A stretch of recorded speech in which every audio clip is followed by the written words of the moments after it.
할렐루야. 스페르마 지체 여러분 반갑습니다. 반갑습니다. 여기 뒤에 소름 돋으시는 분이 계시네요. 네, 반갑습니다. 우리 구정서 목사님도 계시고 성수영 목사님도 계시고, 네, 우리 승은 쌤도 계시고, 우리 서여서 전사님도 계십니다.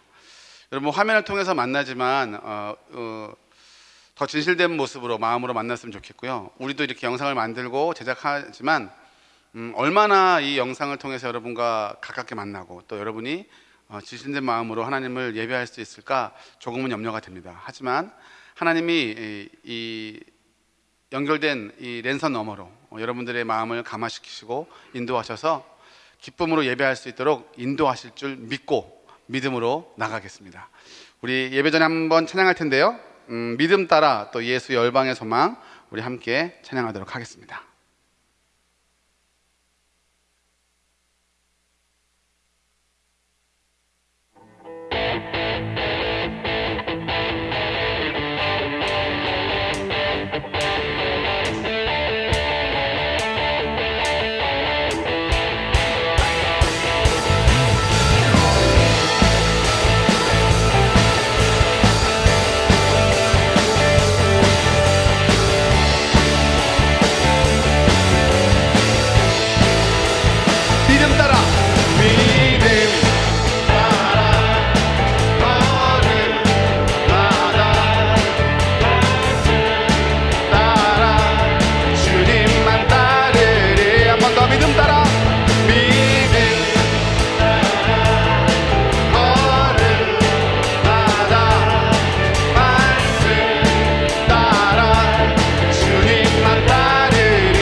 오직 생명 대신 우리 주님만 따라갈 것입니다. 아멘.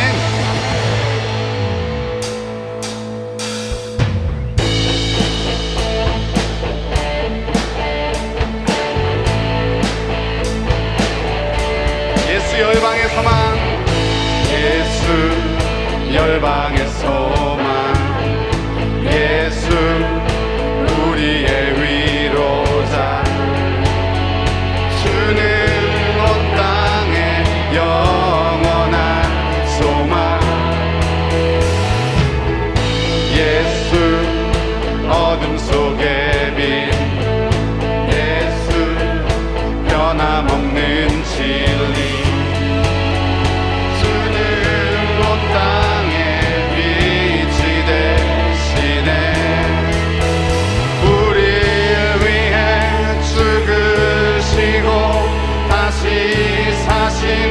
생명의 주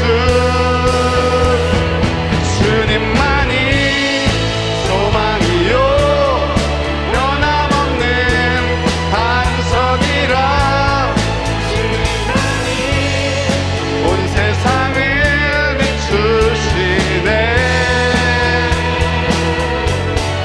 죽음에서 부활하신 우리 구주 건강의 왕 주를 믿는 모든 자의 소망 되신 주를 믿네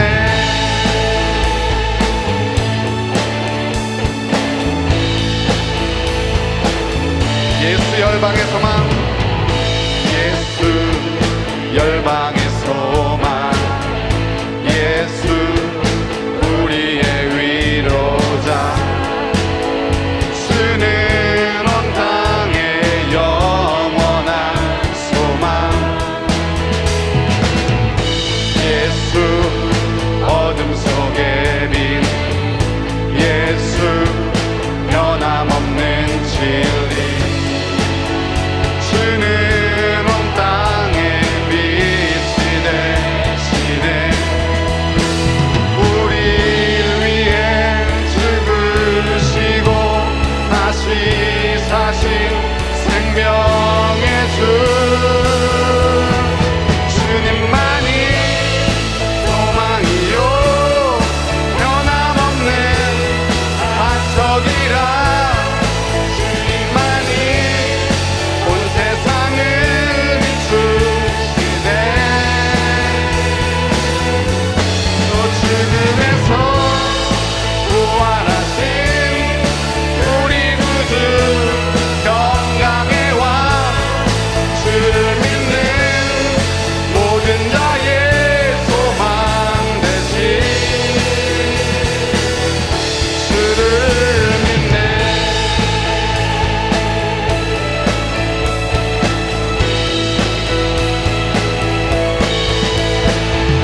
위에 죽으시고 다시 사신 생명의 주 위에 죽으시고 다시 사신 생명의 주 주님만이 소망이요 변함없는 반석이라 주님만이 온 세상을 비추시네 또 죽음에서 부활하신 우리 구주 건강의 왕 주를 믿는 모든 자의 소망 되신 주를 믿네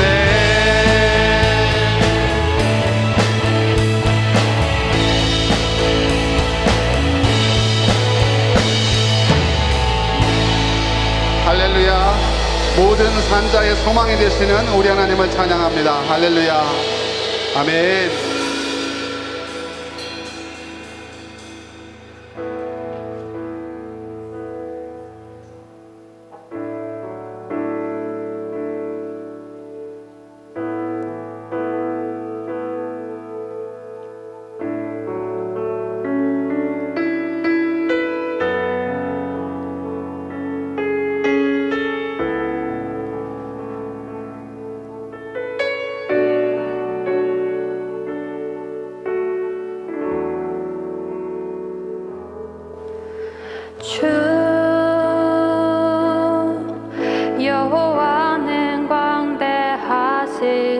도다.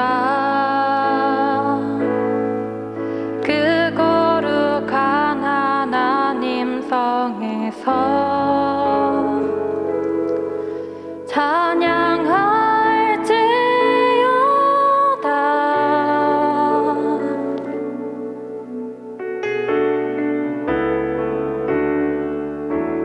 주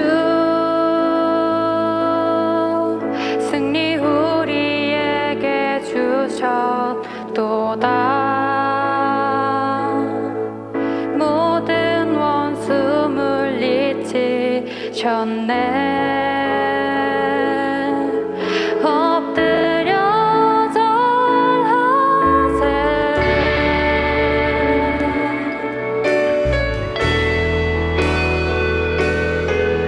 나 주의 크신 이름 높이며 우리에게 행하신 위대한 일 감사하세. 오 주의 진실하신 그 사랑 온 땅과 하늘 위에 계셔 홀로 영원하신 이름. 우리 다 함께 고백합니다. 주 여호와는 광대하시도다. 주 여호와는 광대하시도다.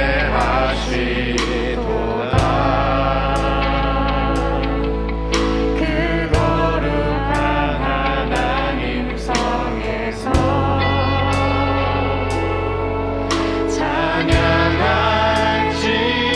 찬양할지어다.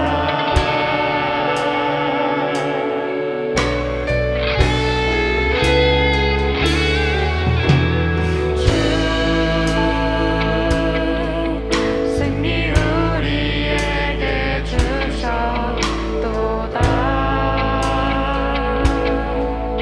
모든 원수 물리치셨네.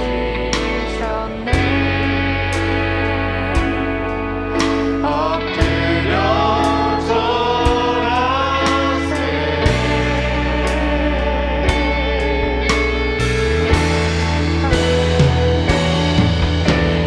주의 크신 이름 높이며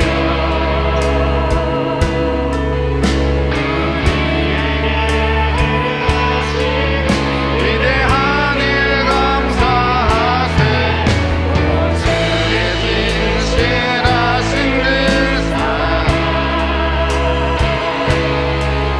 온 땅과 하늘 위에 계셔 홀로 영원하신 이름. 박수치 이름 높이며 주의 크신 이름 높이며 우리에게 행하신 위대한 일 감사하세. 오 주의 진실하신 그 사랑 온 땅과 하늘 위에 계셔 홀로 영원하신. 한 번 더 다 주의 크신 이름 높이며 주의 크신 이름 높이며 우리에게 행하신 위대한 일 감사하세. 오 주의 진실하신 그 사랑 온 땅과 하늘 위에 계셔 홀로 영원하신 이름.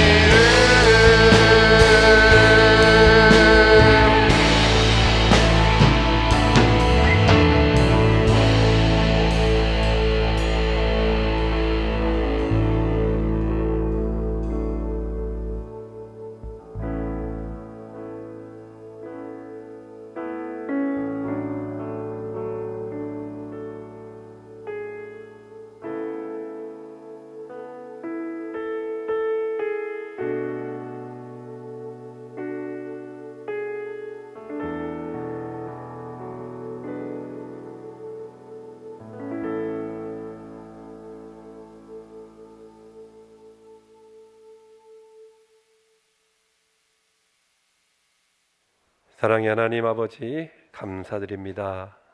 오늘 우리가 스페르마 겨울 수련회로 하나님 앞에 다시 모였습니다.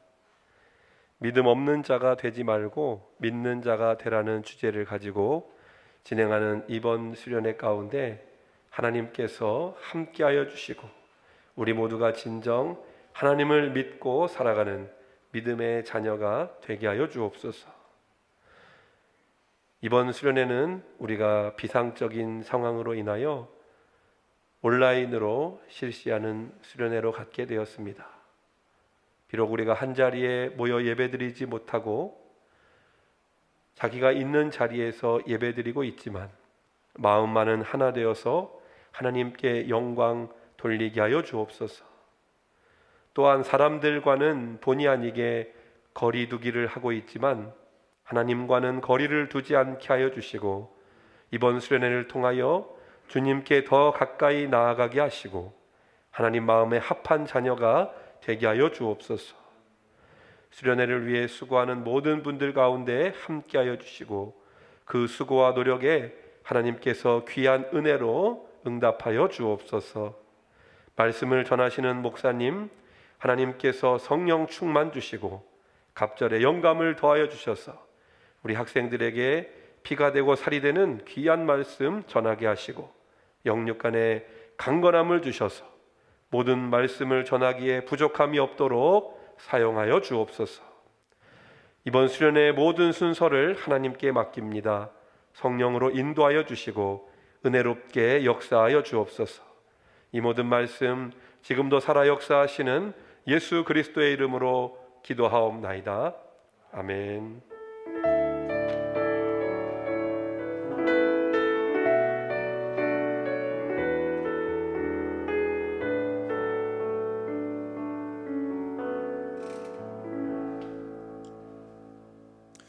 안녕하세요 여러분, 대성교회에서 사역하고 있는 최정건 목사라고 합니다. 저도 여러분들처럼 스페르마라고 하는 공동체에서 은혜를 받았고 많은 가르침을 받았습니다. 그리고 지금은 그 가르침과 은혜대로 사역을 하고 있습니다. 부족하지만 목사로 부르심을 받아서 사역을 하고 있는데 되게 아쉬운 건 뭐냐면 그런 은혜들을 여러분들과 만나서 나누고 또 함께 교제하면서 나누고 싶은데 코로나라는 상황이 그걸 허락하지 않네요, 여러분. 그래서 이번에는 아쉽게도 온라인으로 이렇게 모이게 되지만 그래도 마음속에 바라는 어떤 소망이 있어요. 그건 뭐냐면 온라인으로 모이는 거지만 그래도 하나님께서 이 순간에 여러분들 모두에게 함께 하셔서 하나님이 주시는 은혜들을 경험하고 하나님을 알아갈 수 있는 시간이 되었으면 좋겠습니다. 그래서 하나님께서 이 모든 시간을 통해 우리를 더욱더 믿음의 사람으로 세워가시기를 간절히 소망해 봅니다. 오늘 여러분들과 함께 나누고자 하는 말씀은요, 사무엘상 17장 28절부터 40절까지의 말씀입니다. 사무엘상 17장 28절부터 40절까지인데 우리 같이 읽어보도록 하겠습니다. 큰형 엘리압이 다윗이 사람들에게 하는 말을 들은지라 그가 다윗에게 노를 바라여 이르되 내가 어찌하여 이리로 내려왔느냐? 들에 있는 양들을 누구에게 맡겼느냐? 나는 내 교만과 내 마음의 완악함을 아노니 내가 전쟁을 구경하러 왔도다. 다윗이 이르되 내가 무엇을 하였나이까? 어찌 이유가 없으리이까 하고 돌아서서 다른 사람을 향하여 전과 같이 말하매 백성이 전과 같이 대답하니라. 어떤 사람이 다윗이 한 말을 듣고 그것을 사울에게 전하였으므로 사울이 다윗을 부른지라. 다윗이 사울에게 말하되 그로 말미암아 사람이 낙담하지 말 것이라. 주의 종이 가서 저 블레셋 사람과 싸우리이다 하니 사울이 다윗에게 이르되 내가 가서 저 블레셋 사람과 싸울 수 없으리니 너는 소년이요 그는 어려서부터 용사임이니라. 다윗이 사울에게 말하되 주의 종이 아버지의 양을 지킬 때에 사자나 곰이 와서 양떼에서 새끼를 물어가면 내가 따라가서 그것을 치고 그 입에서 새끼를 건져내었고 그것이 일어나 나를 해하고자 하면 내가 그 수염을 잡고 그것을 쳐 죽였나이다. 주의 종이 사자와 곰도 쳤은즉 살아계시는 하나님의 군대를 모욕한 이 할례받지 않은 블레셋 사람이리이까 그가 그 짐승의 하나와 같이 되리이다. 또 다윗이 이르되 여호와께서 나를 사자의 발톱과 곰의 발톱에서 건져내셨은즉 나를 이 블레셋 사람의 손에서도 건져내시리이다. 사울이 다윗에게 이르되 가라, 여호와께서 너와 함께 계시기를 원하노라. 이에 사울이 자기 군복을 다윗에게 입히고 노투구를 그의 머리에 씌우고 또 그에게 갑옷을 입히매 다윗이 칼을 군복 위에 차고는 익숙하지 못하므로 시험적으로 걸어보다가 사울에게 말하되 익숙하지 못하니 이것을 입고 가지 못하겠나이다 하고 곧 벗고 손에 막대기를 가지고 시내에서 매끄러운 돌 5을 골라서 자기 목자에 재고 곧 주머니에 넣고 손에 물매를 가지고 블레셋 사람에게로 나아가니라. 아멘. 오늘 여러분들과 함께 나누고자 하는 말씀은요, 아마 다 알고 있는 내용의 말씀일 거예요. 다윗과 골리앗에 대한 이야기입니다. 다 알고 계시죠? 다윗이 자기보다 훨씬 큰 골리앗과 싸워서 이긴 이야기. 다윗이 물맷돌을 던져서 골리앗의 미간을 맞추고 골리앗이 죽음으로써 다윗이 승리한 이야기를 다루고 있습니다. 종종 이 이야기는 다윗처럼 이렇게 해야 됩니다 라는 이야기를 하는데, 사실 저도 그 얘기를 할 겁니다. 우리도 다윗의 모습에서 무언가를 배워야 한다는 이야기를 할 건데, 그냥 하는 것보다 좀 질문을 가지고 좀 여러 가지 질문들을 던져가면서 그 이야기들을 좀 해보려고 해요. 사실 목사님의 입장에서요, 제 입장에서 생각해보면 다윗과 골리앗 이야기는 그렇게 썩 기분 좋은 이야기는 아닙니다. 왜냐하면 대부분요, 다윗과 골리앗 이야기를 하면 제가 골리앗이 돼요. 어렸을 때부터 그랬어요. 그 전도사님들이 앞에 나와서 이제 설명을 하면 작은 애들이 다윗이고 이렇게 저 같은 사람이 골리앗이 되는 거죠. 항상 지는 편, 항상 크고 못된 적이 되는 그런 입장에 서서 기분이 별로 좋진 않았어요. 근데 나중에 돼서 이제 목사님도 전도사가 되고 강도사가 되고 또 목사가 되면서 다른 아이들에게 다윗과 골리앗 이야기를 하면 어쩔 수 없더라고요. 저만한 예시가 없어요. 그러니까 저를 골리앗으로 생각을 하고, 그리고 작은 친구들을 다윗으로 생각을 할 수밖에 없는 거죠. 그렇게 비교를 하지 않으면 그 체감이 잘 안 오기 때문에 그래요. 근데 그렇게 비교를 할 때마다 머릿속에 드는 생각이 하나 있죠. 그게 뭐냐면, 내가 골리앗이라면 저 친구가, 저 작은 애가 나한테 덤빈다는 걸 상상하지 못할 것 같다는 거예요.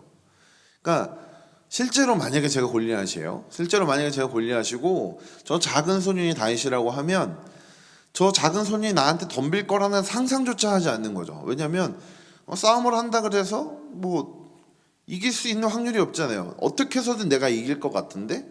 라는 생각이 드는 거죠. 근데 골리앗은요, 목사님보다 더 컸다 그러고 목사님보다 더 전쟁에 능한 사람이라고 해요. 전쟁에 능하다는 건 뭘까요? 전쟁을 잘한다는 거예요.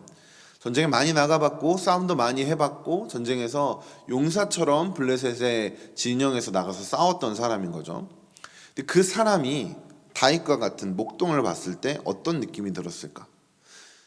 이상하다고 생각했을 거예요. 실제로 골리앗도 네가 나를 모욕하냐 이렇게 얘기를 한단 말이죠. 그러니까 말도 안 되는 대상이 눈앞으로 온 거예요. 근데 곰곰이 한번 생각해 봅시다. 여러분, 골리앗만 그렇게 생각했을까요? 골리앗만 그 생각을 했을까? 저는 그렇지 않다고 생각해요. 이스라엘 백성 모두가 다 그 생각을 했을 거예요. 그러니까 일반적으로 보면요, 골리앗과 다른 이스라엘 백성들이 정상적인 생각을 한 거고 다윗이 이상한 생각을 한 거예요. 이 사람이 이상한 거지. 누가 봐도 이 사람이 이상한 선택을 하는 겁니다.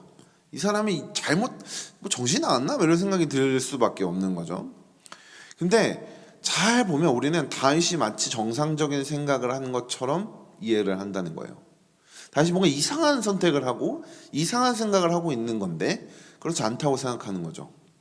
그래서 오늘은 그 이상한 생각, 이상한 모습이 뭔지에 대해서 좀 살펴보려고 해요. 오늘 말씀의 배경에 대해서 좀 이야기를 해볼게요. 오늘 말씀의 배경은요, 이스라엘이라는 나라와 블레셋이라고 하는 나라가 싸우는 걸 배경으로 하고 있어요. 블레셋이라고 하는 나라는 이스라엘 옆에 붙어있는 나라인데 해안가에 붙어있는 민족이에요. 근데 해안가에 붙어있는 민족들의 특징이 있습니다. 그게 뭐냐면 호전적이에요. 그러니까 싸움을 좋아하는 것처럼 보여요. 그러니까 거칠어요. 그러니까 바닷가 근처에 살아가는 사람들이 이제 그런 민족들이 약간 거친 면이 있는 거죠. 그래서 블레셋 사람들은 이스라엘 민족들과 자주 싸웠습니다. 굉장히 자주 싸웠어요. 그리고 그 싸움이 이번에도 이어진 거죠. 이번에도 그 싸움이 시작된 겁니다. 그런데 이 싸움 안에 누가 등장하냐면 골리앗이라고 하는 사람이 등장해요. 골리앗의 등장은 이스라엘과 블레셋의 전쟁의 밸런스를 붕괴시켜 버립니다. 그러니까 골리앗이라고 하는 캐릭터가 등장을 하자 비등비등한 싸움이 이제 밸런스가 붕괴가 돼 버리기 시작하는 거예요. 왜냐하면 당시의 싸움은요, 여러분, 그러니까 막 지략으로 싸우고 뭐 이런 게 아니에요. 크고 힘세면 돼요. 크고 힘세면 됩니다. 큰 무기 하나 들고 딱 잡고 싹 쓸어버리면 되는 거죠. 그러니까 한 사람당 대여섯 명씩 이렇게 상대한다고 하면 그것만으로도 얼마겠어요. 근데 한번 휘두르면 그것에 이 사람들이 얼마나 많이 죽어가고 또 피해를 입고 부상을 입을지 상상을 해보세요. 근데 저 앞에 그냥 큰 것도 아니고 엄청 큰 괴물이 있는 거예요. 골리앗이라고 하는. 그러니까 백성들의 사기는 떨어질 수밖에 없죠. 밸런스를 붕괴시키는 캐릭터가 눈앞에 있는 거예요. 하기 싫은 거죠. 어떤 친구들은 어떻게 얘기하면 먼치키 같은 그런 캐릭터가 눈앞에 있는 거예요. 그런 상황에 이스라엘 백성들은 멘탈이 나가 있었습니다. 멘붕이었어요. 그때 골리앗이 사람들 앞에 나가서 이렇게 소리칩니다. 사무엘상 17장 8절에서 10절이에요. 그가 서서 이스라엘 군대를 향하여 외쳐 이르되 너희가 어찌하여 나와서 전열을 벌였느냐. 나는 블레셋 사람이 아니며 너희는 사울의 신복이 아니냐. 너희는 한 사람을 택하여 내게로 내려보내라. 그가 나와 싸워서 나를 죽이면 우리가 너희의 종이 되겠고 만일 내가 이겨 그를 죽이면 너희가 우리의 종이 되어 우리를 섬길 것이니라. 그 블레셋 사람이 또 이르되 내가 오늘 이스라엘의 군대를 모욕하였으니 사람을 보내어 나와 더불어 싸우게 하라 한지라. 이게 뭐냐면요, 1대1로 전쟁을 하자는 거예요. 1대1로 싸워서 너희가 이기면 우리가 진 걸로 해줄게 라고 하는 겁니다. 그러니까 대장전 같은 걸 하라는 거죠. 근데 여러분 생각해 보세요. 그러니까 밸런스를 붕괴시키는 존재가 눈앞에 있는데 누가 나가서 싸우려고 그러겠어요? 그러니까 골리앗의 심중에는 그런 것도 있는 거예요. 야, 누가 나와서 나랑 싸우려고. 그냥 너네가 졌다고 해. 너네 패배한 거야 라는 어떤 그들을 향한 조롱까지도 섞여 있는 거죠. 그렇게 이야기하고 있는 거예요. 아, 나와봐라. 나랑 싸워서 1대1로 싸워서 이기면 우리가 진 걸로 해줄게. 누가 나와서 한번 싸워봐 라고 이야기하는 거죠. 이 얘기를 들은 이스라엘 백성들 입장은 어땠을까요? 기분이 상하는 거죠. 기분이 상하는데 어쩔 수가 없는 거예요. 왜? 이길 수가 없으니까. 사실 이 당시에 왕이었던 사울도요, 작은 사람이 아니에요. 큰 사람이고 이 사람도 싸움을 잘하는 사람이에요. 근데 그 사울조차도 앞에 나가서 싸울 수가 없는 거예요. 왜냐하면 골리앗이 너무 크니까. 골리앗이 너무 강하니까. 그렇게 두려워하고 있을 그때 다윗이 심부름하러 이 전쟁터에 가요. 이거 중요한 거예요. 다윗이 심부름 때문에 간 겁니다. 심부름 때문에 갔다는 얘기는 뭐예요? 다윗은 전쟁하러 이곳에 간 게 아니라는 거예요. 다윗은 전쟁하려고 여기 온 게 아니에요. 아버지가 형들한테 먹을 거 갖다 주라고 심부름을 시켜서 그 전쟁에 나간 거예요. 그렇게 이 심부름 때문에 전쟁에 나갑니다. 그리고 그곳에 가서 뭘 들었냐면 골리앗이 하는 이야기를 들어요. 거기에 가서 골리앗이 이스라엘 백성들을 향해서 아, 나와봐. 1대1로 싸워서 이기면 너네가 이긴 걸로 해줄게 라고 하는 이야기를 계속 듣는 거죠. 그걸 들으니까 다윗은 어떻게 반응했냐면 다른 이스라엘 백성들과 다르게 반응해요. 어떻게 반응하냐면 분을 냅니다. 화를 내요. 어떻게 화를 내냐면 저 블레셋에 할례받지 못한 저 따위가 우리를 모욕해? 저 골리앗 따위가 우리 하나님의 군대를 모욕해? 하나님의 백성들을 모욕해? 라고 화를 내는 거예요. 분을 내는 거죠. 그리고서 이렇게 이야기합니다. 그 블레셋 앞에 나아가서 저 사람을 이기면 어떠한 일이 벌어지느냐, 저 사람을 이기면 어떻게 되느냐라고 이야기를 해요. 그러자 사람들이 사울이 이야기했던 것들을 이야기해 줍니다. 우리 25절의 말씀 한번 볼게요. 이스라엘 사람들이 이르되 너희가 이 올라온 사람을 보았느냐, 참으로 이스라엘을 모욕하러 왔도다. 그를 죽이는 사람은 왕이 많은 재물로 부하게 하고 그의 딸을 그에게 주고 그 아버지의 집을 이스라엘 중에서 세금을 면제하게 하시리라 라고 이야기를 해줘요. 그러자 26절과 28절에서는 다윗이 이렇게 이야기하죠. 다윗이 곁에 서 있는 사람들에게 말하여 이르되 이 블레셋 사람을 죽여 이스라엘의 치욕을 제거하는 사람에게는 어떠한 대우를 하겠느냐? 이 할례 받지 않은 블레셋 사람이 누구에게 살아계시는 하나님의 군대를 모욕하겠느냐? 백성이 전과 같이 말하여 이르되 그를 죽이는 사람에게는 이러이러하게 하시리라 하니라 라고 이야기를 합니다. 그러니까 뭐냐면 그거예요. 다시 화가 났다는 거예요. 화가 난 거예요. 왜 화가 났냐면 저 블레셋 사람, 할례 받지 않은 저 블레셋 사람이 살아계신 하나님의 군대를 모욕했다는 거죠. 그러니까 여기서부터 조금 이상해요. 여러분 봐요.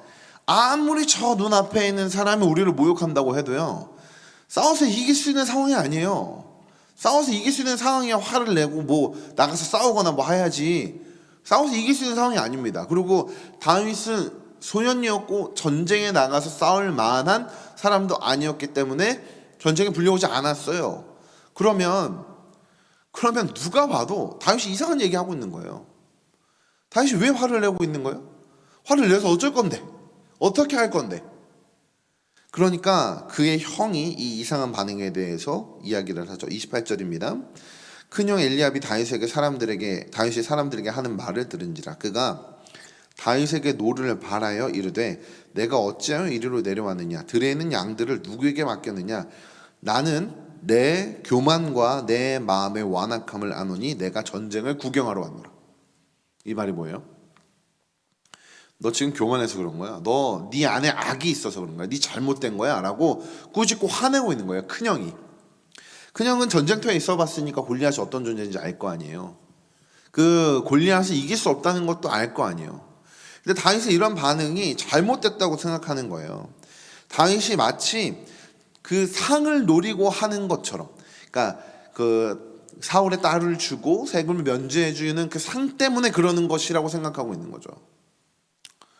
그러니까 그만큼 그 형조차도 다윗에게 그렇게 얘기할 만큼 다윗의 반응은 정상적인 반응이 아니었다는 겁니다.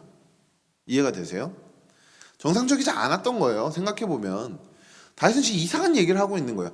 모든 사람들이 안 된다고 말하는 그 상황 속에 혼자서만 저게 뭔데? 라고 말하고 있는 거면 이상한 거 아니에요? 근데 놀랍게도 있잖아요. 우리가 이 결말을 알지만 그 이상한 다윗의 반응 때문에 골리앗이 죽어요. 이상한 다윗의 모습 때문에 골리앗이 무너진다고요. 그리고 블레셋을 이기게 돼요. 그 다윗의 이상한 생각, 이상한 반응 때문에. 그래서 성경은 그 이상한 모습, 이상한 반응을 반전시켜서 이게 진짜 하나님의 백성에게 있어야 하는 모습이야 라고 우리에게 이렇게 보여주고 있는 거죠. 저는요, 이 모습을 하나의 믿음의 모습이라고 생각하고 싶어요. 이게 믿음의 모습이다 라고 이렇게 보여주고 싶은 거죠. 하나님의 백성이 원하셨던 모습은 이런 거였을 거예요. 눈앞에 골리앗이 있더라도 이 골리앗만 보는 게 아닌 거죠. 실제로 다윗이 그랬거든요. 다윗은 골리앗을 분명하게 보고 있었어요. 골리앗이 누군지 눈으로 보고 있었던 거죠. 근데 그럼에도 불구하고 두려워하지 않고 담대하게 그를 마주대할 수 있었어요. 다윗이 겁이 없는 사람이었냐? 그것도 아니에요. 나중에 성경을 보다 보면 다윗도 겁이 많아요. 시편 안에 있는 시들이 굉장히 많은 수를 다윗이 기록을 했는데 그 시를 봐도 다윗은 겁이 많은 사람이에요. 근데 그렇게 겁이 많은 다윗이 골리앗 앞에 두려워하지 않을 수 있었던 이유가 그의 믿음 때문이고 그 믿음에 대한 표현이 17장 37절에 이렇게 기록되어 있습니다. 한번 읽어볼게요. 또 다윗이 이르되 여호와께서 나를 사자의 발톱과 곰의 발톱에서 건져내셨은즉 나를 이 블레셋 사람의 손에서도 건져내시리이다. 사울이 다윗에게 이르되 가라 여호와께서 너와 함께 계시기를 원하노라. 이 말씀이 왜 다윗의 믿음을 보여줄까요? 잘 보세요. 여호와께서 나를 사자의 발톱과 곰의 발톱에서 건져내셨다라는 거예요. 여호와께서. 근데 이 37절 위에 있는 말씀들을 보면요, 다윗이 자기가 양떼를 칠 때에 대한 이야기를 하거든요. 35절과 36절입니다. 내가 따라가서 그것을 치고 그 입에서 새끼를 건져내었고 그것이 일어나 나를 해하고자 하면 내가 그 수염을 잡고 그것을 쳐 죽였나이다. 그 수염이 누구의 수염이냐면 사자나 곰이에요. 사자나 곰. 또 36절에 주의 종이 사자와 곰도 쳤은즉 살아계신 하나님의 군대를 모욕한 이 할례 받지 않은 블레셋 사람이리까 그가 그 짐승의 하나와 같이 되리이다. 이렇게 이야기하고 있죠. 여러분 사자랑 곰 봤어요? 사자랑 곰 봤습니까? 그 목사님이 에버랜드에 가면 좋아하는 게 이제 사자랑 곰 보러 가는 거예요. 목사님은 큰 동물을 좋아해요. 나도 크긴 하지만 큰 동물도 좋아하고 작은 동물도 좋아해요. 동물을 좋아하는데 곰이 진짜 큰 곰은 앞발을 딱 들고 쓰잖아요. 그러면 어떤 사람보다도 커요. 곰은 사자도 어마어마해요. 근데 그 사자랑 곰이 나를 문다고 생각해봐요. 누가 이길 수 있겠어요? 저 닐류 중에 한 명이 좀 약한 곰이랑 싸우면 이길 수 있을까 모를까. 맨주먹으로 싸워서 어떻게 이길 거예요? 못 이겨요. 어떻게 이겨요? 심지어 여러분 그 시골에 있는 큰 개이죠. 큰 개. 그 개가 앞발을 딱 들고 서면 성인을 이렇게 딱 엎을 정도로 커요. 성인 위에 설 정도로. 그리고 그 개가 진짜 죽일 생각으로 우리를 물면 우리는 그 개를 쉽게 이길 수 없을 거예요. 저도 그렇게 생각해요. 근데 사자나 곰이 양을 잡아가려고 할 때 다윗이 어떻게 했다고 얘기했냐면 자기가 그걸 쫓아가서 사자와 곰에서 자기의 양떼를 지켜냈다고 이야기를 해요. 이게 무엇을 얘기하는 거냐면 다윗이 평상시에 양을 치는 사람으로서 양떼를 지키는 사람으로서 생활을 할 때 찾아오는 어려움들을 다 이겨냈다는 걸 의미하는 거예요. 물론 실제로 사자와 곰의 입에서부터 양떼를 건져내었고 그렇게 양떼를 지켰을 경험이 있었을 거예요. 근데 더 중요한 건 뭐냐면 이런 일상 속에서 다윗에게 찾아오는 그런 일상 속에서 그는 사자와 곰도 이겨본 거예요. 근데 이거에 대한 표현을 37절에 뭐라고 얘기하냐면 여호와께서 나를 사자의 발톱과 곰의 발톱에서 건져내셨다라고 얘기하는 거예요. 이게 뭐냐면 눈으로 보이는 현상에선 그건 거예요. 다윗이 양을 훔쳐가는 사자와 곰을 쫓아가서 그들의 입에서부터 양떼를 건져왔어요. 근데 실제로 다윗은 그게 자기의 힘으로 한 게 아니라 하나님이 나를 지켜서 그렇게 해주셨다라는 걸 알고 있는 거죠. 근데 그거를 어떤 특별한 사건들에만 경험한 게 아니라 매일매일 경험한 거예요. 매일매일. 왜냐면요, 다윗은 양을 치는 사람이에요. 양을 치는 사람. 사무엘상 16장 11절을 보면 다윗은 양을 지킨다라고 이제 아버지가 얘기해요. 양을 지킨다. 그러니까 이게 다윗의 일이에요. 일상의 일이에요. 마치 여러분들이 아침에 일어나서 수업을 듣고 학교에 가야 되는 것처럼 다윗의 일상은 양을 지키는 거였어요. 근데 그 양을 지키는 일상에서 뭘 경험한 거냐면 하나님이 나를 지키신다. 하나님께서 우리 양떼를 지키신다. 사자나 곰이라도 하나님이 지키신다라는 걸 경험한 거예요. 그 경험들이 쌓이니까 눈앞에 골리앗도 무서울 필요가 없는 거죠. 왜냐하면 그렇게 지켜오셨던 하나님이 골리앗이라고 무너뜨리지 않으실까라는 믿음이 있었던 거죠. 그러니까 다윗은 굉장히 이상한 말과 이상한 표현으로 이상한 반응으로 나오지만 실제로는 다윗이 그렇게 할 수 있었던 이유가 그가 그 안에 믿음이 있었기 때문이라고 하는 거죠. 그게 그의 믿음이었던 거예요. 그게 믿음인 거죠. 믿음. 하나님이 어떤 분이신지 알고 그리고 그 하나님을 사랑하고 그 하나님을 사랑하는 가운데 반응하는 것. 근데 그게 어디에 있었냐면 다윗의 일상에 있었다는 거예요. 다윗의 일상. 다윗이 특별한 어떤 한순간에만 경험했으면 안 그랬을 거예요. 다윗이 사자와 곰에서부터 양을 이끌어내는 그게 한 번, 두 번의 일이었다고 하면 사실 이렇게 얘기하지 않았을 거예요. 오히려 이 안에는 더 많은 게 담겨 있는 거예요. 자신이 양을 지킬 때 있었던 그 수많은 일들, 양을 지키면서 느꼈던 수많은 일들 속에서 하나님이 나를 지키시고 하나님이 나를 보호하신다는 걸 다윗이 알았던 거죠. 우리는 시편 23편을 알고 있어요. 다윗의 고백인데 그 고백 속에서 다윗이 얼마나 하나님을 신뢰하는지 알고 있거든요. 근데 그 고백을 잘 보면 하나님은 가끔 자신의 백성을 인도하는 분이 아니라 언제나 그의 백성을 떠나지 않고 함께 하시는 분이라고 고백해요. 다윗이 그렇게 고백할 수 있었던 이유가 뭘까요? 매일매일의 삶 속에서 하나님이 어떤 분이신지 경험할 수 있었기 때문에 그래요. 사실 여러분 우리는 이 모습을 보고 배워야 돼요. 왜냐하면 코로나의 상황들 속에서 우리가 교회를 못 가니까 예배를 못 드리니까 신앙이 무너지는 이유가 다윗이 매일매일의 일상에서 하나님을 경험했던 이 모습을 닮아가지 못하기 때문이라고 생각해요. 물론 주일에 모여서 예배 드리는 건 매우 중요해요. 굉장히 중요한 일이에요. 근데 여러분 이제는 어쩌면 하나님께서 우리한테 거기에만 머물러 있지 말라고 말씀하시는 것일 수도 있다고요. 그게 뭐냐면 주일에 함께 모여서 예배드리는 것뿐만 아니라 매일매일 하나님과 동행하게 하시기를 원한다고 하는 거죠.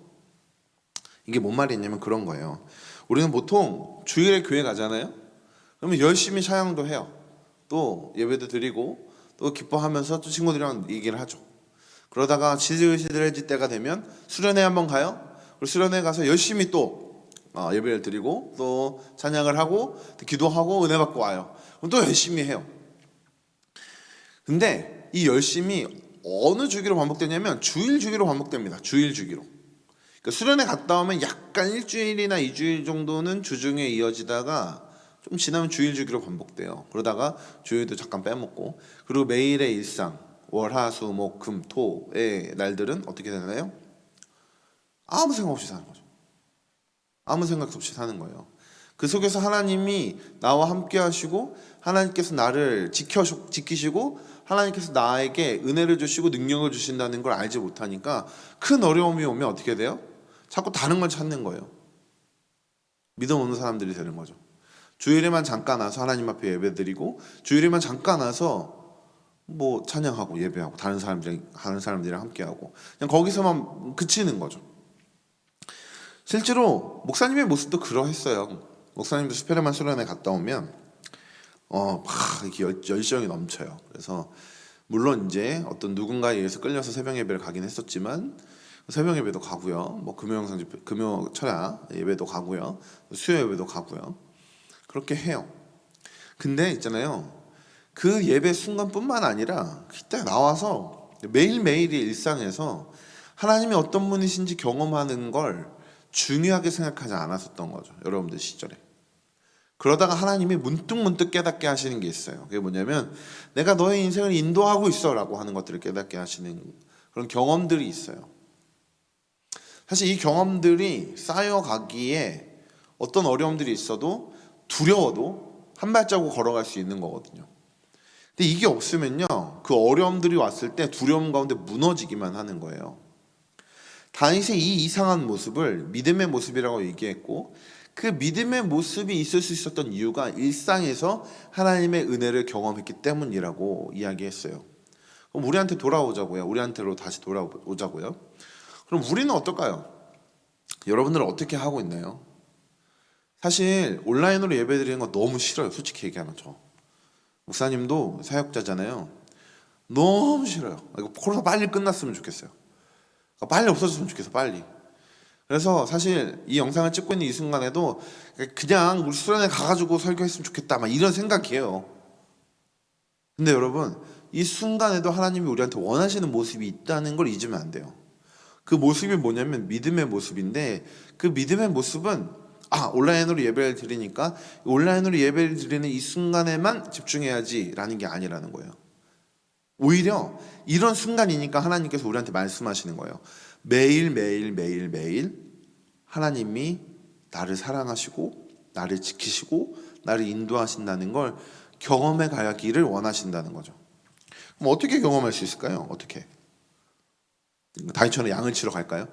양을 치러 가고 사자랑 곰이랑 좀 싸워봐야 될까? 아니에요. 아닙니다. 매일매일 경험하는 길은 그렇게 양떼를 치러 갈 필요는 없어요. 매일매일 경험하는 길은 뭐냐면 매일매일 하나님을 생각하는 것에서부터 시작하는 거예요. 여러분, 우리는 너무 이 일을 너무 어렵게 생각해서 안 하는데, 여러분 잘 들어보세요. 하나님에 대해서 생각하는 거예요. 거기서부터 시작하는 거예요. 잘 생각해 보세요. 월요일 아침에 일어나서 하나님을 생각합니까? 월요일 아침에 일어나서 가장 먼저 생각하는 게 뭐예요? 학교 가기 싫다. 누가 학교를 무너뜨렸으면. 이런 생각 안 해보셨습니까? 목사님 고등학교 때 해봤어요. 고등학교 때 누가 차라리 뭐라도 던져가지고 학교가 좀 안 갔으면 좋겠다 막. 목사님 중학교 3학년 때는 이제 아폴로 눈병이라는 게 유행했는데 학교가 너무 가기 싫으니까 뭘 했냐면 친구 눈을 이렇게 꾹 눌러서 눈물 나오는 걸 내 눈에 넣어서 아폴로 눈병에 걸렸어요. 그 미련한 짓 때문에 엄청 혼나고 학교를 안 갔죠. 그리고 엄청 혼난 것보다 학교를 안 간 걸 더 좋아했어요. 그게 내 머릿속에 있었던 생각이었어요. 여러분, 내 머릿속에 있었던 생각. 매일매일 하나님에 대해 생각한다? 뭐 그런 거 없었어요. 솔직히 얘기하면. 근데 여러분, 그러니까 매일매일 하나님이 나를 도와주신다, 나와 함께 하신다 라는 경험이 없는 거죠. 그리고 골리앗이라고 하는 큰 존재 앞에서 쉽게 무너지는 거예요. 그런데 여러분, 매일매일 하나님을 생각하면 어떻게 변할까요? 매일매일 하나님을 생각하면 어떻게 변할까요? 아침에 일어나서 하나님이 나와 함께 하시는구나 라는 걸 의지적으로 생각하는 거예요. 의도적으로 생각하는 거예요. 내가 알고 있는, 내가 배운 그 말씀을 생각하는 거예요. 생각. 머릿속에 담아두는 거죠. 하나님이 나와 함께 하신대. 하나님이 나를 지키신대. 그치? 하나님이 나를 지켜주신대. 그리고 매일매일 순간에 찾아오는 어려움들이 있잖아요. 매일매일 순간에 찾아오는 그 작은 어려움들, 작은 힘든 것들, 또 작은 기쁜 것들을 하나님을 생각하면서 바라보는 거예요. 그럼 뭘 하게 되냐면 기도를 하게 돼요. 예를 들어 이런 거예요. 목사님 옛날에도 자주 얘기했던 건데, 버스를 타고 오는데 목사님 비 맞는 거 진짜 싫어하거든요. 저 비를 맞는 걸 싫어해요. 비 맞는 거 너무 싫어해요. 근데 버스를 딱 탔어요. 그리고선 오고 있는데 버스 바깥에서 비가 막 내리고 있는 거예요. 비가 막 내리고 있는데 우산을 안 갖고 온 거야. 그래서 기도했어요. 하나님, 저 비 좀 내리게, 비 좀 제발 그치게 해달라고. 비 좀 제발 그치게 해달라고. 근데 어땠을까요? 문이 딱 열리니까 비가 그쳐 있었어요. 근데 여러분, 이게 이상해 보이잖아요. 이 목사님이 되게 너무 억지 아니야? 라고 할 수 있는 거지만, 목사님 입장에서는요, 하나님이 내 기도 들어주신 거예요. 응답해 주신 거예요. 그러니 그 다음에 내가 기도를 안 했겠어요? 기도하죠. 당연히 기도하죠. 힘든 일이 있으면 지금도 기도해요. 기도할 수 있는, 그러니까 뭐 손 모고 그 입으로 소리내서 기도하지 못해도 마음속으로 기도할 수밖에 없어요. 힘든 일이 찾아오면. 사실 여러분, 지금 와서 생각해보면 목사님이 여러분들 지금의 상황이 여러분들이 살아가는 그 순간보다 어려운 게 더 많아요. 두려움도 더 많고 염려도 더 많고 걱정도 더 많아요. 근데 다른 게 하나 있다면 뭐냐면, 그게 오면 속으로 하나님 좀 도와주세요라고 기도한다고요. 그러면 하나님이 그때마다 도와주시는 은혜들을 경험하게 하세요. 그리고 그게 쌓여서요. 그게 쌓여서 진짜 힘들고 어려울 때 하나님 바라보고 한 걸음 걸어갈 수 있게 해주시는 거예요. 다윗에겐 그게 쌓여 있는 거예요. 다윗에겐 그게 쌓여 있으니까 골리앗을 향해서 돌을 던질 수 있는 거예요. 다윗에겐 그게 있으니까. 여러분들이라고 왜 못해요? 여러분들에게도 마찬가지인 거예요. 이스라엘 백성들이 왜 다 두려워했냐면, 이들은 그렇게 하나님을 바라보지 못한 거예요. 다윗은 정말 순수하게 그렇게 바라본 거죠. 하나님을 생각하고 하나님을 바라볼 때 그렇게 바라본 거예요. 매일매일 하나님이 나와 함께 하시는구나, 나와 동행하시는구나 라는 걸 생각하고 경험하면서 알았던 거죠. 실제로 로렌스 형제라는 사람이 있어요. 로렌스 형제라는 사람이 있었어요. 옛날 사람인데, 이 사람이 원래 수도사가 되고 싶었는데 문제가 있어서 바로 수도사를 하지 못하고 수도원에 있는 그 잡일들을 했다고 해요. 근데 이제 음식도 하고 뭐 여러 가지를 했겠죠. 근데 소금을 뿌리면서 생각을 했대요. 그리고 기도를 했대요. 하나님, 저도 이 소금처럼 세상에 맛을 내는 그런 도구로 사용해 주세요. 청소를 하면서 하나님, 제 마음도 이렇게 깨끗하게 해주세요 라고 기도하면서 생각을 했대요. 그래서 결국에 이 사람이 어떻게 되냐면 수도원장이 돼요. 왜 수도원장이 됐냐면, 이 사람을 통해서 예수 그리스도를 바라보는 사람들이 너무도 많았대요. 근데 이 사람이 엄청 독특한 일을 했나요? 엄청 특이한 일을 했나요? 아니에요. 매일매일 생각한 거예요. 매일매일 하나님을 생각하고 매일매일 하나님을 경험한 거죠. 그것이 쌓이니 하나님을 향한 참된 고백과 이웃을 향해서 하나님이 어떤 분이신지를 드러내 보이는 그런 모습을 가질 수 있었던 거예요. 여러분, 지금 우리에게 필요한 건 바로 이런 거예요. 기독교인들이 막 여러 가지 욕들을 얻어먹고 있고 막 여러 가지 말들을 듣고 있잖아요. 근데 여러분, 그래서 우리는 일상에서 하나님을 경험하는 게 이제 다시금 필요한 거예요. 매일매일의 일상이 중요해졌어요. 이제는 코로나19라는 이 상황들 속에서 온라인이다 뭐다라고 하는 걸 더 넘어서 내가 진짜 하나님의 백성으로서 매일매일 그 은혜들을 경험하고 살아가고 있느냐가 더 중요한 시간이 됐다고요. 근데 그게 단순히 어른들이나 선생님들에게만 해당하는 게 아니라 지금 여러분들에게 해당되는 일이라고요. 지금 여러분들에게. 그러면 지금 여러분들에게 해당되는 그 일을 어떻게 할까? 목사님 아까 얘기했잖아요. 생각하는 거예요. 하나님을 생각하는 거예요. 하나님을 머릿속에다가 계속 생각하는 거예요. 우리가 설교를 통해서 배웠던 그 하나님을 잊지 않고 생각하는 거예요. 그러면 그 하나님을 바라보게 되고 두려움 가운데 하나님을 의지하게 되고 그 가운데 하나님이 어떤 분이신지 경험하게 되고 그것이 우리 가운데 쌓여서 골리앗 앞에서 저 당당하게 나가서 저게 뭔데 우리 하나님을 모욕하냐라고 하는 다윗과 같은 모습을 나타낼 수 있다는 거죠. 목사님은 단언하건대요. 하나님은 지금 이 순간 이런 모습을 찾으신다고 생각해요. 매일매일의 삶 속에서. 물론 공동체 예배도 회복돼야 돼요. 아까도 얘기했던 것처럼 이제 현장 예배가 현장에서 이루어지는 예배가 회복되고 이 예배 가운데 기쁨이 넘쳐야 돼요. 근데 이제는 우리가 나아가려면 진짜 믿음으로 나아가려면 그 순간을 넘어서 하나님을 생각할 수 있어야 돼요. 그러면 우리는 흔들리지 않을 수 있어요. 왜 현장 예배가 그치고 온라인 예배가 되면서 우리가 흔들리냐면 우리는 심지어 솔직히 얘기하면 주일에도 하나님 생각 잘 안 하잖아요. 주일에도 하나님이 어떤 분이신지 생각 잘 안 했잖아요. 지금까지. 근데 그 모습이 옳지 않다고요. 그게 적나라하게 드러나고 있는 거잖아요. 적나라하게. 주일을 넘어서 매일매일 하나님을 생각했다면 예배의 폼이 조금 바뀌었다고 해서 우리의 예배의 자세가 바뀔 리가 없어요. 왜냐하면 매 순간 하나님에 대해 생각하고 있으니까. 하나님을 바라보고 있으니까.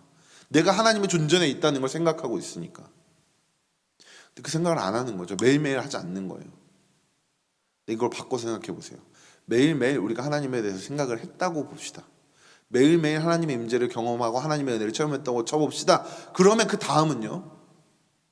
온라인이든 현장 예배든 줌으로 교사 모임을 하든 줌으로 반별 모임을 하든 뭘 하든 내가 하나님의 백성이라는 생각은 전혀 변하지 않는 거예요. 그리고 더 나아가서 이 시대 속에 진짜 하나님이 원하시는 게 뭘까라는 더 하나님이 기뻐하시는 생각들을 하게 되는 거죠. 여러분들이 그렇게 됐으면 좋겠습니다. 여러분들이 그렇게 됐으면 좋겠어요. 여러분들의 선배들이 그렇게 살고 있어요. 목사님이 힘들 때마다 생각하는 게 목사님 위에 계시는 선배님들이거든요. 그러니까 여러분들을 가르치시는 목사님들, 또 전도사님들, 그리고 우리 그 대표이신 배정민 목사님뿐만 아니라 이상한 목사님들 다 얘기하면 또 너무 많으니까 굉장히 많은 목사님들이 있어요. 그 목사님들이 보여줬던 모습들이에요. 그러니까 여러분들도 그 모습들을 따라서 걸어가길 원하는 건데 그 모습들이 뭐였냐면 매일매일 하나님을 바라보고 따라가는 삶이었어요. 이제 여러분들의 차례인 거예요. 또 우리 선생님들의 차례인 겁니다. 매일매일 하나님을 경험할 수 있었으면 좋겠어요. 매일매일 하나님을 바라볼 수 있었으면 좋겠어요. 그걸 위해서 뭘 하자고요? 생각하자고요. 하나님을 생각하자고요. 하나님을 바라보는, 하나님을 생각하면서 나아가는 그 시선으로 무언가를 보자고요.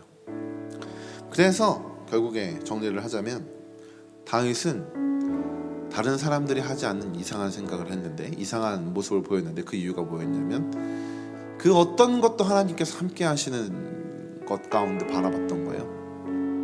왜? 경험했으니까. 알잖아요. 하나님 어떤 분이신지. 매일매일 일상에서 경험했으니까. 양침에서 경험했으니까. 그래서 그가 골리앗을 이긴 거예요. 아무것도 아닌 것처럼 보이는 그 작은 다윗이 골리앗을 이긴 거예요. 그리고 이제 우리가 우리 앞에 놓여있는 골리앗을 이겨야 할 차례예요. 그러기 위해서 매일매일 하나님을 생각하고 하나님을 바라보는 여러분들이 되었으면 좋겠습니다. 우리 이 시간에 여러분 이 말씀을 기억하면서 함께 기도했으면 좋겠어요. 왜냐하면 하나님, 우리가 매일매일의 삶 속에서 하나님의 역사를 경험하는 사람들이 되게 해주세요.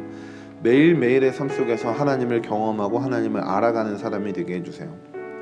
사실 월요일부터 토요일까지 일상 속에서 하나님을 생각하는 게 어색할 수도 있어요.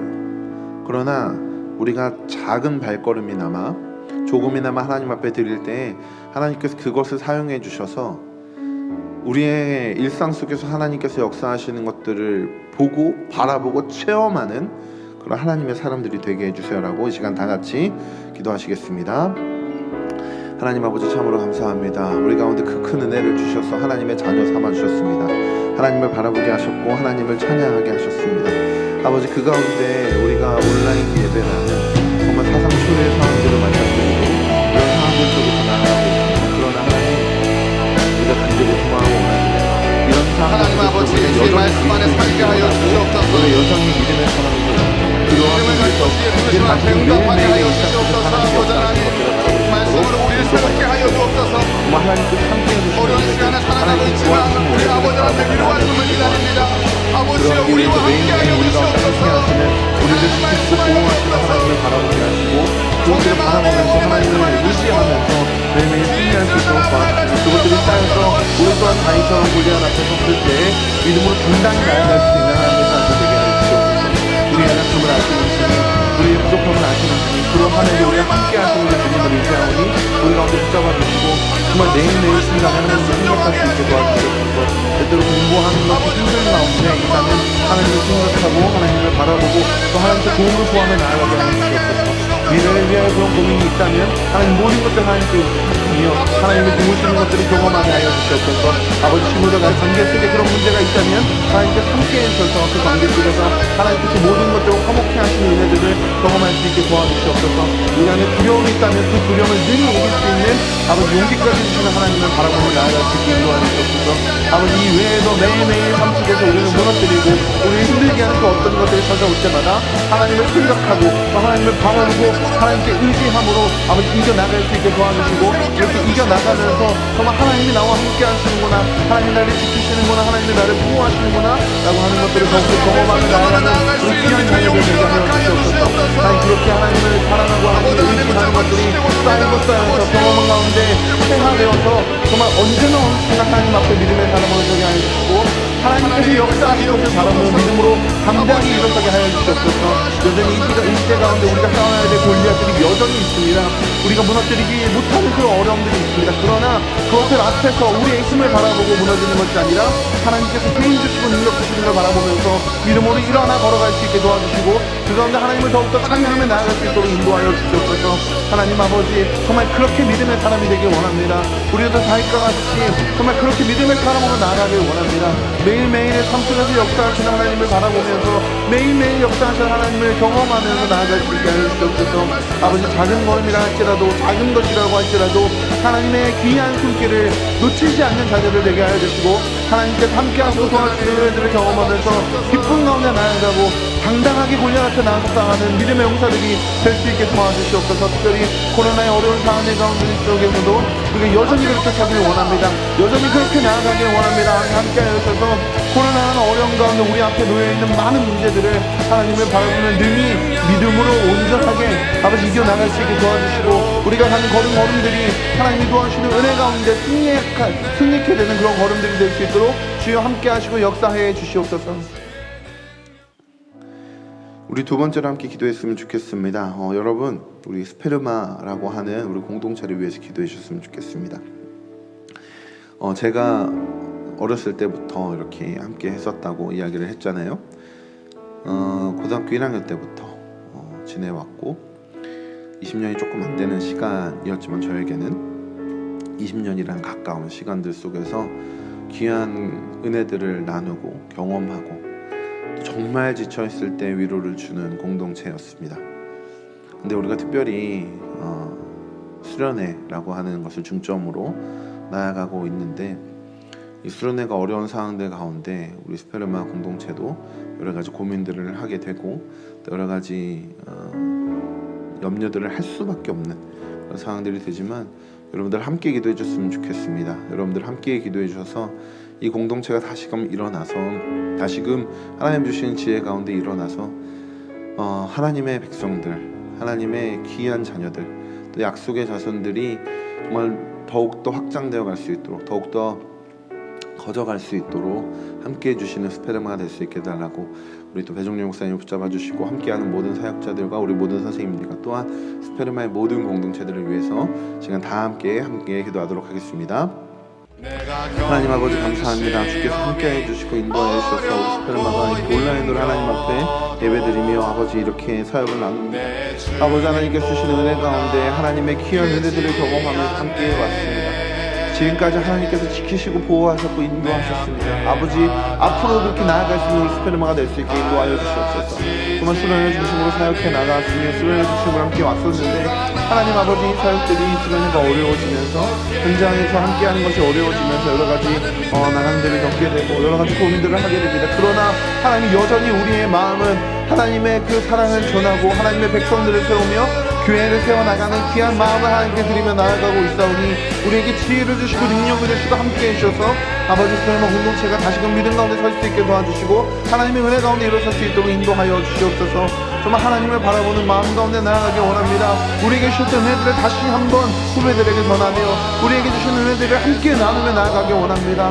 그 귀한 믿음의 씨앗들이 아버지 하나님의 그 후손들이 아버지 널리 전파되어서 아버지 일어나며 하나님 앞에 기쁨으로 나아가는 그 놀라운 복된 스페르마 공동체가 되기를 간절히 소망하고 또 원합니다. 아버지, 우리의 연약함을 아시고 주시 있게 모든 걸 의탁드릴 때 가장 선하고 아름답게 응답하여 주시옵소서. 우리를 사랑하셔서 우리 가운데 함께 해주셔서 우리가 그렇게 나아갈 수 있게 해주셨습니다. 이제도 앞으로도 하나님 그렇게 해주시옵소서. 앞으로도 하나님 그렇게 인도하여 주시옵소서. 우리의 연약함을 넘어서 일하시는 하나님을 바라보며 우리의 부족함을 넘어서 일하시는 하나님을 바라보며 여기 이 모든 시간들을 아버지 아름답고 또 하나님께서 기뻐하시는 모습대로 아버지 감당해 나갈 수 있도록 인도하여 주시옵소서. 지혜를 주시옵소서. 아버지 하나님 기회를 주시옵소서. 모든 힘을 더하여 주시옵소서. 능력과 모든 물질과 모든 상황들을 허락하여 주시옵소서. 하나님께서 함께해 주시고 인도하여 주심으로 우리 스페르마 공동체의 모든 사역들이 그 귀한 사역들이 하나님 앞에 모든 마음을 들여 나가는 사역들이 되게 하여 주시고 하나님께서 그렇게 사용하여 주셔서 우리 모든 공동체원들이 정말 하나님 앞에 기쁨 가운데 찬양하며 다시 한번 모이는 그날을 정말 기쁨으로 기다릴 수 있도록 인도하여 주시옵소서. 아버지, 특별히 지혜를 주시기 원합니다. 코로나의 상황 가운데 우리가 무엇을 해야 될지 어떻게 해야 될지 어떻게 나아가야 될지에 대한 지혜를 허락하여 주시고 그 지혜 주신 대로 할 수 있도록 하나님 기회와 물질과 모든 상황들도 허락하여 주시옵소서. 그렇게 하나님 정말 하나님께서 한 영혼을 세우고 그 교회를 세우며 하나님께서 기뻐하시는 모습대로 하나님이 원하시는 모습대로 나아갈 수 있는 스페르마 되도록 주여 인도하여 주시고 그렇게 나아가기 위해서 함께 기도하며 애쓰는 우리 목사님들과 모든 사역자들과 또 우리 모두 함께하는 선생님들과 또 우리 모든 간사님들과 또 우리 모든 아버지 하나님 앞에 나아가는 모든 사람들이 오는 귀한 친구들이 아버지 그렇게 하나님 앞에 간절히 기도하며 나아갈 때 우리를 사용하사 아버지 다시 한번 하나님께서 작은 교회를 세워나가시며 다시 한번 믿음의 백성들을 세워나가시는 놀라운 역사가 있도록 역사해 주시옵소서. 귀한 자녀들도 붙잡아 주시옵고 귀한 아버지 영혼들도 붙잡아 주시옵고 그 가운데 나아가 믿음으로 걸어갈 수 있도록 주여 함께하여 주시옵소서. 사랑이 많으신 하나님 아버지, 이 시간 간절히 기도합니다. 우리를 믿음의 사람으로 세워 주시옵소서. 우리를 믿음의 백성으로 세워 주시옵소서. 더 나아가 정말 그렇게 믿음의 백성으로 서서 하나님의 백성 가운데 담대히 골리앗 앞에 나아가 싸워나가는 그런 하나님의 군사들 되게 하여 주시옵소서.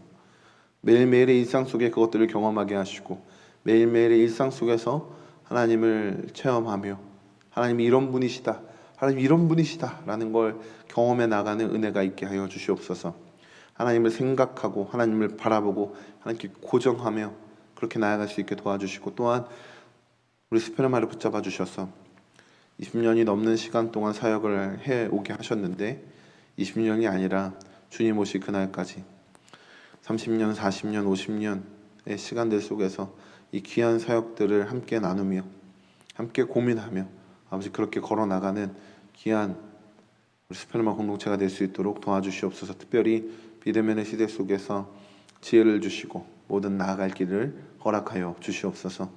감사드리며 예수님의 이름으로 기도드립니다. 아멘. 이제는 우리 구주 예수 그리스도의 은혜와 하나님의 크신 사랑과 성령님의 교통하심이 주의 백성 가운데 믿음으로 살기로 다짐하며 매일매일 하나님의 은혜를 경험하기를 소망하는 모든 하나님의 자녀들 머리 위에 그리고 귀한 스페르마 공동체 머리 위에 이제로부터 영원토록 함께 계실지어다.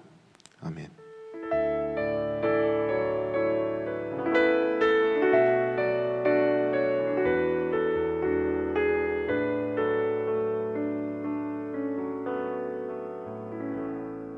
아멘. 할렐루야. 우리 스페르마 친구들 이제 이 집회를 마쳤습니다. 이거 마치고 바로 이어서 우리 조별로 선생님들과 함께 공과 공부할 거예요. 선생님들이 초대하셔서 이어갈 테니까 빠지지 말고 모두 함께 참여해 주시길 부탁드립니다. 감사합니다.